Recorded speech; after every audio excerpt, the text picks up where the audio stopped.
Okay, we are live. Welcome everybody to our Uintah City Council for Tuesday, August 4th, 2026. It is 6 p.m. and we will go ahead and get going with a pledge of allegiance. We have two people fighting over it. I'm going to give it to Ross. Will you lead us? Repeat pledge allegiance with me. I pledge allegiance to the flag of the United States of America and to the republic for which it stands, one nation, under God, indivisible, with liberty and justice for all. Great. Thanks, Ross. Next on our agenda is the conflict of interest. If there is anybody on the council who has a conflict with any of the agenda items for tonight, now would be the time to make that known. Dan Comey, none. Ross, none. Teague Sorensen, none. And none for myself. Thank you guys.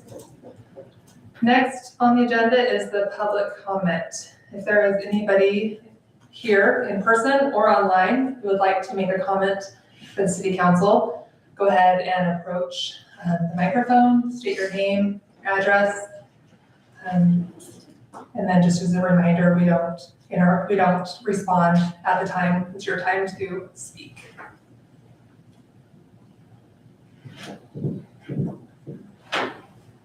Nobody rushing up in person. Let me check online. Nothing online either. Okay, we will go ahead and move on. If there's somebody online who wants to make a comment, go ahead and I will check back. But for now, we will close the public comments. Next is the consent agenda. Looks like we just have the approval of the city council meeting minutes from July 21st, 2026. Are there any comments or corrections for that? I thought they were fine, so if you're ready for a motion, Please. I'll make a motion that we approve the city council meeting minutes for July 21st, 2026 as written. I'll second. The motion and the second, any discussion on that motion? All in favor, say aye. Aye. Any opposed? None. Okay, that passes unanimously. Thank you guys. Next is public hearing, which we do not have tonight. Next is the old business, also none. This is a fast meeting. We're just gonna breeze right through this. New business, also none. What did you have? Oh, I breezed right past the most important one. It's probably because I wanted to have a record council meeting tonight, but we are gonna circle back. You don't get off on this one. So on our public appearances, we have Deputy Arbogast here, and he is going to give us an e-bike presentation with our the changing state laws. We thought it would be a great idea to have him come in here and educate us a little bit on what is legal and what isn't legal as far as the e-bikes and e-scooters and all the different options that we have. So. Sweet. Can your camera see through me? It hasn't switched around to you yet. You gotta talk for a second. Okay, fine. All right, so I put this presentation together with the request of Mary Slaterville. They hosted a citywide meeting. I had like 20 people show up. They're having, out west, we're seeing a really big increase in problems with alternative modes of transportation. So this isn't just e-bikes, I'm covering e-motorcycles, golf carts, and off-highway vehicles through this presentation. So if at any point you have a question, just stop and ask and we'll take care of it. Just a little bit about me so you have some credibility behind what I say. I've been a member of our sheriff's office for almost 8 years as a deputy. I've been assigned to our traffic unit since May of 2022. I'm an expert in impairment for alcohol and drugs. I'm on our fatal accident team for the county as well. And I'm one of our primary field trainers. So everything I teach here in this presentation has been given out to our patrol division, and everybody who sits in my passenger in the driver's seat of my car gets to hear me talk for 12 hours a day about it. So, part of the objective here is just to clarify points of concern amongst the community with these different means of transportation, covering the different types of e-bikes, e-motorcycles, and the off-highway vehicles. And then to clarify the rules set forth by the legislature and then local government. And encouraging safety for everybody using them. So currently, countywide, and I would even say statewide, there's a problem and an increase in complaints of these types of vehicles. Especially we're seeing juveniles and adults evading from law enforcement on them because they know we're not going to chase them because it's too dangerous. Within the last year, I think I've been in at least 2 short vehicle pursuits in Uintah City with dirt bikes, and they last for just long enough for them to jump the train tracks and get on the dirt road before they know that we're not coming after them. Which just leads into the next one for unsafe and risky behavior. If they are evading us, they're putting themselves in a large amount of danger. We're not going to chase them because of that danger. We don't want them to hurt themselves. And they don't. A lot of the problem we're getting into is the juveniles here. The juveniles don't know the rules of the road because they haven't attended a driver's ed course, and we're just sending them out thinking that they're on actual bicycles, and they're much faster and much more dangerous than that. So Utah put into effect this year several new laws to include anybody who's under the age of 21 who's riding one of these has to wear a helmet. So if they're on a motorcycle, electric assisted bicycle, assisted motor scooter, a high-powered electric device, or an autocycle that's not fully enclosed, they must be wearing a helmet. That's pretty new. Before, you only needed to wear a helmet on a motorcycle if you were under the age of 18. Now that's jumping up to 21 here. DUI, open container, reckless driving, those things have always been on the books for these types of modes of transportation. The media has just made it a little bit more prevalent this year, showing that just now you can get a DUI on a bicycle, but that's been that way for a very long time. Some of the common things we're seeing with these modes of transportation are people speeding, especially kids. They don't know how to gauge how fast they're going unless they've got that speedometer on their bike. Reckless driving, the same. Performing a wheelie on a motorcycle, I see that probably the most because it's fun. It looks a lot of fun on the internet, so they go out and do it. It's very dangerous. You can lose control of that motorcycle pretty quick. Stop sign violations are another big one. If they're on a normal classic bicycle, you don't have to stop at a stop sign as long as you've cleared traffic. You know nobody's coming.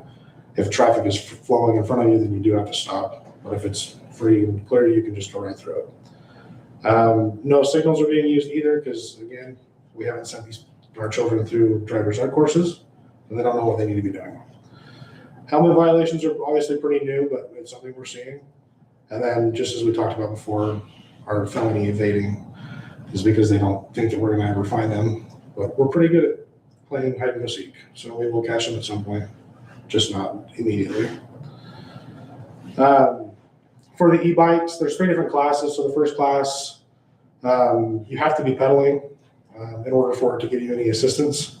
And then the machine stops giving you assistance at 20 miles an hour. A class 2 e-bike can be used with just the motor alone, but again, it stops using, the motor stops providing any bit of power after it's reached 20 miles an hour. So it's capable of going faster if you're propelling it, but it will only propel itself to 20 miles an hour. And then there's a class 3 e-bike, which is going to only, again, provide assistance while you're pedaling, but it is capable of exceeding getting up to about 28 miles an hour. And that's when the motor will disengage and stop providing the assistance there. So in the state law, they allowed it for electric assisted bicycles to operate on pathways or trails that are designated for the use of a bicycle. However, the city can come in and create a local ordinance, same with the county, to restrict that. So if you choose to say, hey, we don't want these on our bike paths, then you can write that into ordinance, and the ordinance will trump the state law for that. The e-bike has no more than 750 watts of power going to it, has fully operable pedals, permanently affixed cranks that were installed at the time that it was manufactured. And it is completely able to operate as a bicycle without the motor. An electric assisted bicycle does not include a moped or an electric motorcycle, a scooter, or a traditional motorcycle. It doesn't have the ability to just get to 20 miles an hour on its own, unless it's that class 2 e-bike. Electric assisted motorcycles don't have pedals. They've only got the pegs that you can ride on. Which is one of the bigger things that we're looking for. And I would argue that that's probably the biggest complaint and the biggest problem we're seeing countywide The e-bike itself is not the issue. The e-motorcycle is where we are seeing the problem. So coming back to just the class 1 through 3 e-bike, anybody who's under the age of 8 with the motor engaged may not operate it on any public roadway or public property, a pathway or a sidewalk. If you are under the age of 14 with the motor engaged, you can't operate on public property unless you are being supervised by an adult directly. For the class 3, if you're under the age of 16, you can't operate this type of e-bike whatsoever. And if you are the owner of the e-bike, you cannot knowingly permit somebody to violate or to ride it in violation of what this statute says. So there is a little bit of teeth if a parent is continually allowing the same problem child to be doing this. Law enforcement has just a little bit of teeth to go back and saying, hey, you can't allow this, here's your ticket. Obviously, that's the last thing we want to do because we don't want to be the fun police. But if it comes down to that, that is a possibility. The electric motorcycle its motor is capable of producing more than 100 or 750 watts, and it can exceed 20 miles an hour just on the motor alone. With the electric motorcycle, you are required to have a driver's license, which includes having a valid motorcycle endorsement as well. If your rider is under the age of 16, they can't operate this device on a highway. So any roadway in the state of Utah, to include 6550 South, this is considered a highway because it allows vehicles to travel upon it. Under no circumstances can it be operated on a freeway, which I haven't seen at all. We spent a lot of time between I-84 and I-15, and people have been pretty smart to not put one of these on the freeway. If the motorcycle has a VIN number attached to it from the manufacturer, then it is subject to licensing and insurance requirements. If it does not have a VIN number attached to it, it is not considered an electric motorcycle. It's considered a high-powered electric device. But there's no way for law enforcement to know the difference between the two of them until we are standing right there looking at it and being able to figure out whether it's got the VIN number or not on it. So if it's street legal, it can be on the roadway. So it's got the registration, it's got the insurance, headlights, brake lights, turn signals, a horn, the whole nine. And by registration, you're saying street registration, like license plate, not just the OHV? Correct. The OHV stuff can be put on it in lieu of that if you're going to primarily operate it on off-highway areas. It's one of those things that's registered one way or another. We're probably not going to give you a super hard time about it, but it does need to be registered one way or the other. If the e-motorcycle is only used off-road, then it's just designated as an off-highway vehicle. It's not subject to being street legal then. If it's off-highway on public land, the operator has to have completed the OHV course, which I have a little bit more detail about that in a little bit. Motor, yes. An electric motorcycle, if you use it off-road, does it have to have an OHV sticker on it? Yes. Okay. Just want to make that clear. Yeah, anything operated off highway now has to have the OHV sticker on it. And the OHV class. And the OHV class. So if you're under the age of 18, the OHV class is free. If you're over the age of 18, it's $35, and it has to all go through Utah Outdoor Recreation. And that's not yearly, right? That's. One time. I think it's just one time, yeah. Motor assisted scooters. Honestly, I don't know that I've seen a single motor assisted scooter in this city, but they're out there. Far West and Marion Slayerville seem to have a bigger problem with them. They're not required to have a seat, lights, horns, or mirrors on them. You don't have to have a driver's license. You're not entitled to the full operating ability of a vehicle on the roadway either. They can be operated across the roadway in a sidewalk or a crosswalk, but they can't do so in a way that's going to collide with somebody else. And if you're under the age of 8, you can't use it. They can't be used in parking structures. If it's an area that's prohibiting a bicycle, it can't be used there. If they're carrying more people on it than what it's designed for, then it can't be used either, or if it's been modified. And they cannot exceed a speed greater than 15 miles an hour. This is just the off-highway vehicle flyer, straight from Outdoor Recreation's website. So it just kind of covers everything there and what it's needed.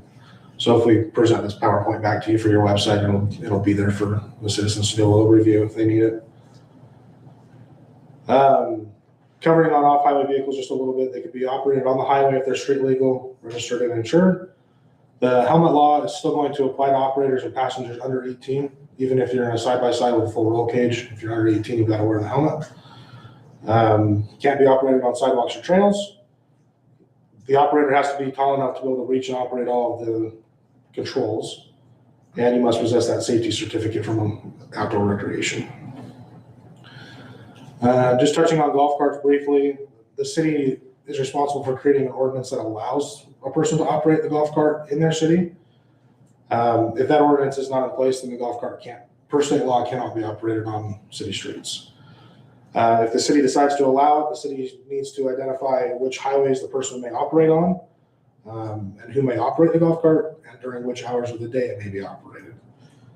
The golf cart does not require a driver's license, nor registration, nor vehicle insurance, and they are subject to the same rules as a bicycle are.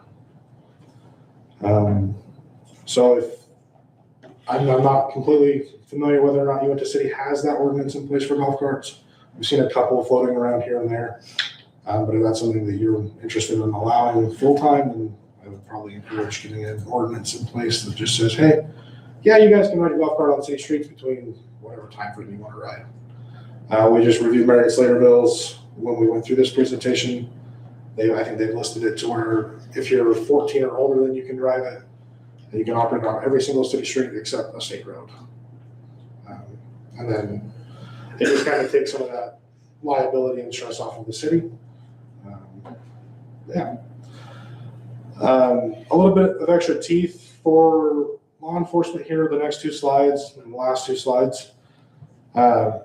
With the new state laws they put in place this year, if we are continuing to have a problem with a certain individual or a certain area, law enforcement now can seize the e-bike or e-motorcycle or e-scooter from the individual if they're under 18, and then we'll take it back to the sheriff's office and it'll be booked into evidence for just safekeeping.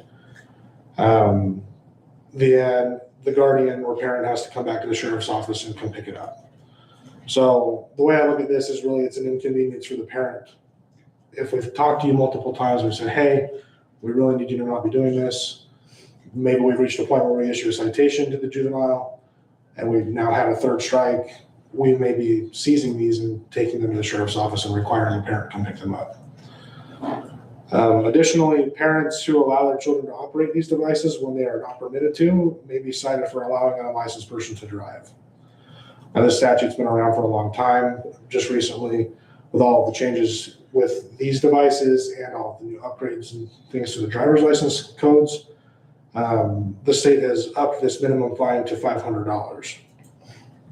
I know when I was 14 or 15, my parents didn't have $500 just laying around to bail me out. This is obviously a last case scenario. We don't want to have to reach this point with parents, but if there are continued problems, then this is something that we as law enforcement have in our back pocket to be able to hopefully stop the problem and say, hey, we've asked you multiple times, here's the piece of paper that says you're going to have to go to court and discuss this with the judge and potentially pay the fine.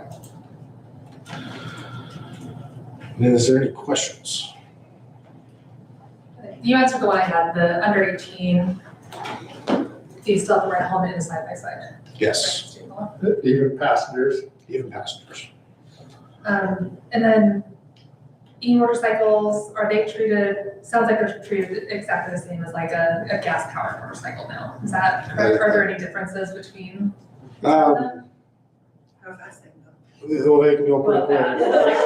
according to like what regulations are Well, they are treated and believed to be, they're treated on the same level playing field as a motorcycle. as a motorcycle. Yes. So maybe debunk a myth that I heard years ago that there are some cities such as Uintah that are like I said, I think that this is a myth, but maybe under more of a rural community where having a highway vehicle registration can give you coverage for riding in a rural community on the road. It is obviously it's at the discretion of how they're being used, but is there anything to that where it's like if it's off highway registered vehicle in a rural community, is there more leniency or any change to the rules, or is it just a highway road? That's just a highway road. Okay. So we just in the sense of being fair to everybody, if they're operating on a highway, they have to be treated the same. I think back in the day that you could have, like for your farming, Yes. there was some sort of different registration. And there still is agricultural registration, And you can use motor vehicles for those. yes. And what's the rule with that as far as farming, right? So there's a whole long list of things that you can do with them, many of which I'm just not familiar with, because it's not something that we're dealing with very often. Obviously, Weber County's got a ton of farmland, but most of the people have their agricultural registration ready to go, and we're not seeing a major problem with them. It's hard to pop a wheelie with a shovel under your butt. Exactly. So, if we stop somebody for one of these violations and they say, hey, we're agricultural use, then we're just gonna say, okay, stop being dumb and kick them on their way more than likely.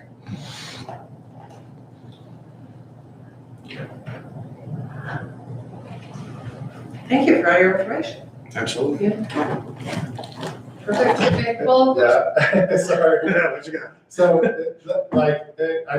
I know that you already clarified for me, but is it a new law that you have to wear a helmet under the age of 18 as a passenger in a side-by-side? I'm fairly confident that it has been on the books for a couple of years. Okay. But it's now being like more scrutinized, and most of this, honestly, I'll tell you, is coming from Intermountain Health has put out a whole big, large campaign and attempt to get these things more regulated and safer, because they saw it, it's just as we always do. As soon as something new comes out and hits the market, for example, when we had all of the Lime scooters when they were brand new, emergency rooms across the state of Utah saw scooter injuries skyrocket because we have drunk people out on the middle of 25th Street riding a Lime scooter, face planting and getting a ride to the hospital.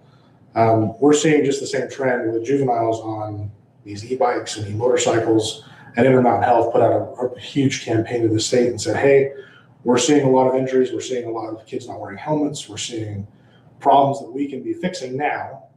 And the state said, yeah, you're right, we do need to do something more about that. And that's where this big push for helmets have been, and more aggressive approach of enforcement on it. And then does that count still if it's registered as a regular vehicle, not off highway? Correct. It does? Mhm. So wouldn't it, I guess, what's the logic between a convertible car and a side-by-side? Like, A convertible car still has airbags, and the side-by-side does not. And the frame of the vehicle is intended for a collision, where the roll cage is designed to protect the riders on an off-highway scenario. just makes it impossible for little kids to sleep with a helmet. It does. Much more, but I understand the safety of it, but they like, for my kids, for example, we put the car seats in there, and then when they put their helmet on, it puts them forward like that, and Well, I applaud you for putting in the car seat, because many people do not do that. So, we have permanent car seats that live in side by side. Okay. all right, thank you. Thank you for absolutely. the information. I think we'll be able to make these slides available, is that right? Yeah. Okay, all right, we'll go ahead and we'll make sure they get put on the website for anybody who is listening and wants to see what we were all looking at. And we'll come on there so you can take a look at them. Thank you. Okay, next, now we're done with the public hearing, old business, new business, nothing there. Informational items, the planning commission, the chair is not present right now. Is there anything that, needed to be addressed from planning commission, any updates? We're just really going over the conics, seeing kind of where we want the conics to be and how we want to address those in the city. Other than that, Okay. All right. Is there anything you want to share with us from the sheriff's department?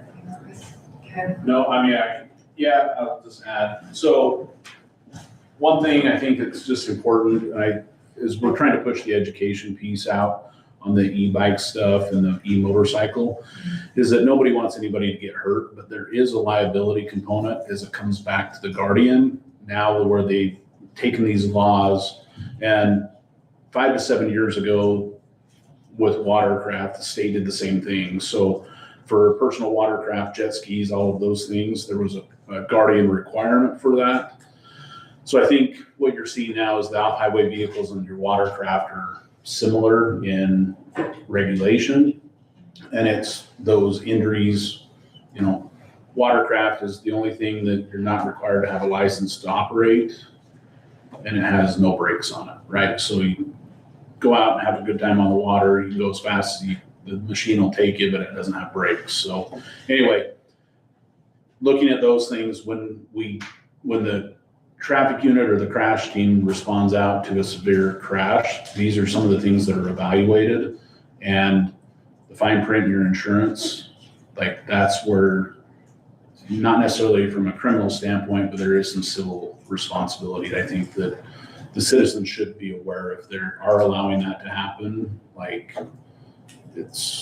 there is a potential to not only have physical injury, but monetary injury when insurance companies decide not to cover that. So just as, you know, for the golf cart, if the city is interested in allowing those to happen, I think it's great within the council's reason, but it would be best to have that, because right now, the way it stands, if there is a crash between a golf cart and a vehicle, it's automatically the golf cart driver's fault because they shouldn't have been on the public roadway. Okay, that's So- good information. Yeah, Thank you. so from that liability standpoint. That's great information to have. And I do know we have a few residents that enjoy go-karts within the city limits, so it might be a good thing for us to take a look at and just protect citizens that are on the roads. Let's go just council reports, if you wouldn't mind taking a second, each of you, and go through your different departments. If you have anything you need to update, what's going on, that'd be wonderful. We'll start again. On buildings and maintenance, we're just looking at different sprinkler options for the city offices, and looking at if we can use ditch water, what it would take to run power, put a pump in instead of using the culinary. And then also the way the heads are, just we're not getting enough coverage in the low water use. So just trying to make it better. That's all I got. Thank you. And as far as roads, we were looking at City Logic, ideally was the name of it, and we kind of decided not to go that direction. They go through and scan the roads, and I think we can do it for quite a bit cheaper than what they were offering us, and still maintain it. So that's kind of where we're at, that side of it. Great. Anything else? And then as far as planning areas, it's about the connexes. So other than that. Thank you. Shel? I don't have anything. Okay, Keith? I should know this off the top of my head because I've said it multiple times, but August 22nd, the 5K and half marathon for Bonneville Communities That Care. And anybody's welcome to participate. Sign up on the Bonneville Communities That Care website. And we also have just FYI for residents that there will be that the half marathon goes through into starting at the church house and down 6600 and in some of the neighborhoods. So there'll be a little bit of traffic there that morning on August 22nd. I think that's all. Great, thank you guys. Just an update from WACOG yesterday. We talked about the county fair, that's this week. If you guys want to go enjoy that, please do. Joan from our office has volunteered to represent the city and do our booth. So maybe go see what she puts together to represent our city. And thank you, Joan, for doing that for us. Wednesday, tomorrow, there is a nuclear symposium happening that council is invited to go to. It's really just the start of a discussion of what nuclear energy might look like in Weber County in the future and what that would do to a workforce. It's just to talk and get ideas. So if anybody's interested in that, get with me after and I'll give you the sign-up information. You do have to sign up to go down to it. Should be interesting. They're bringing in some pretty big hitters from around the country to talk about it. It'd be interesting if that's part of your area. Let me know. Also, I'm glad the sheriff's deputies are still here. One of the other things we talked about was a reentry program that they have. It's a simulation that they're doing. And they invited all of us, the council members, to come and participate in what that would be like. It's a reentry simulation. So they give you like a situation and you have to see if you can simulate back into the community and what that takes to do that. Is that accurate description? Like from jail? Yes, so like you are getting out of jail and this is your person and this is your life situation. And you have to be able to, do all your probation stuff and do your job and house and childcare, whatever your person says or whatever your card says, you have to make sure that happens. See if you can stay out of jail without getting thrown back into jail. And it really it sheds a light on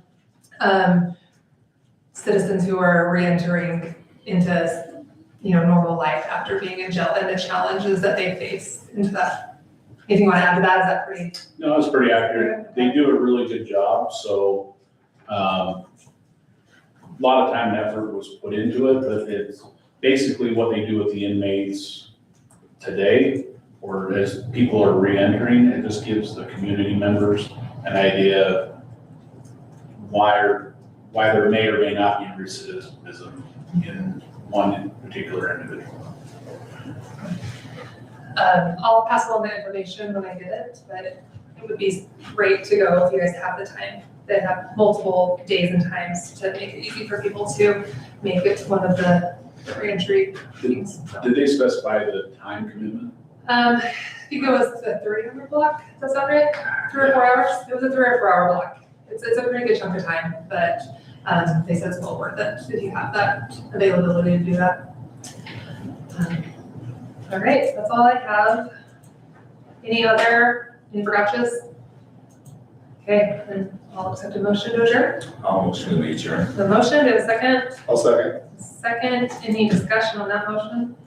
All in favor, say aye. Aye. Any opposed? All right, thank you, everybody. Thank you.